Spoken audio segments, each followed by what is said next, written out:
Hello, it's Blue Orange 22. So in this video, I want to talk about the issue of unequal pension ages. Higher pension ages for men, which is the case in many countries, in many continents around the world. I mentioned yesterday in my video about the European Commission and their strategy for gender equality. And I mentioned it as an example of one of the inequalities and discriminations that they completely ignore. And it's one of the discriminations against men that's an example of the kind of discriminations that men face that seem to go completely ignored. In many countries around the world, the state pension age, which means the age that a person can retire and collect their official state pension, is actually higher for men than for women. This is a Reddit post I made on the topic. Even though my Reddit account was suspended, you can still access older submissions, and I've put the link to this in the description below. I break down the different pension ages in different countries around the world. I've also linked this page from Wikipedia, which shows a list of different countries and different retirement ages broken down by gender. And in the post, I explain some of the differences in retirement ages and the effect that has on years in retirement. Now, in that Reddit post, I break down several examples in countries around the world where men are forced to work until an older age, and so they only get half the years in retirement. Think of the math. If men retire at 65 and the life expectancy is 75, that means they get 10 years retirement.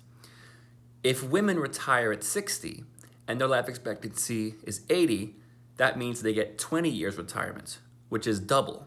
Now just imagine if it was the other way around. Imagine if a study came out showing that women only get half the years in retirement. It would be considered a huge social inequality and a huge social issue. But because it happens to men, you've probably never even heard of this before, as is the case for many men's issues. Now, it's worth noting that feminist groups have protested against equal retirement ages. In countries where men have a higher age and women's ages were being raised to make the ages equal, feminists have often protested. And there is, in fact, a feminist organization in the UK dedicated to protesting equal pension ages. I've linked all this in the description below. There are other consequences to this as well. For example, in the UK, it's not just the pension ages that are different, but it's the number of years that have to be worked that are different. Men have to work for 5 extra years before they qualify for a pension. So if a man misses work, let's say he gets fired and misses 3 years of work, that's even longer he has to wait until he gets his pension.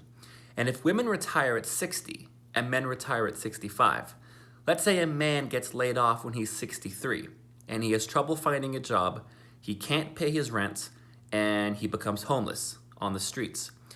If he was a woman, he wouldn't have to worry about that because at the age of 60, he would have got his pension. But because he's a man, he has those 5 extra years to worry about where he has to keep working. And consider the fact that men are more likely to do dangerous jobs and manual labor, and they're forced to do those jobs until an even older age. So take a look at the Reddit post down below, read the links, and tell me what you think.